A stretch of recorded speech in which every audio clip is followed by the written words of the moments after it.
The fans are demanding, and they want to win, and we get that. We want to win. This is a long-term project, and we're committed to the long term, and we very much believe that we're going to figure it out. We've got the best league in the world. We've got what I think is the top city in the world. And we've got an unbelievable location in the top city in the world. Manchester City story live from central London. He's at the FT Business of Football Summit. Kaveh, good evening to you. Now, we heard you a little bit earlier talking about Manchester City and La Liga, but you've just been speaking also to the Chelsea chairman, Todd Boehly. What has he had to say about the fan protests and the ownership? Yes, very interesting comments from Todd Boehly.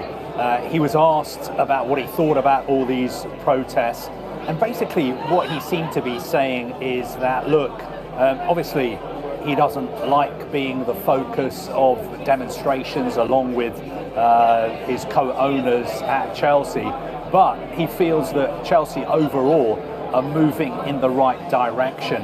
And he made the point that this new ownership group has only been at Chelsea for just under 3 years, and it is going to take time for Chelsea to be, for instance, challenging for the Champions League or Premier League title again, but he believes that the trends are moving in the right direction. And he said, for instance, look, the whole structure inside the club has changed, and it is going to take a little bit more time.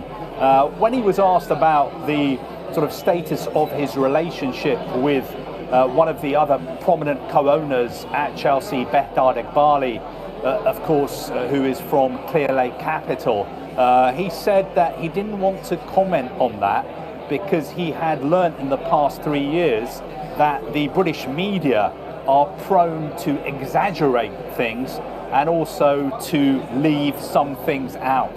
Those are the words of Todd Boehly, not my words or my sentiments. He was also asked about whether he would do it again this way.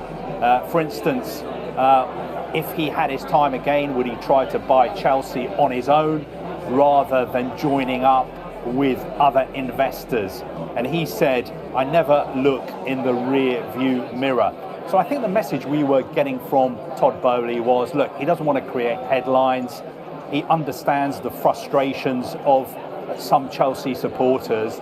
But I think his message, delivered quite subtly, was that, look, you just have to give us time because we have a short-term and a long-term strategy, and we are confident that we will get things right.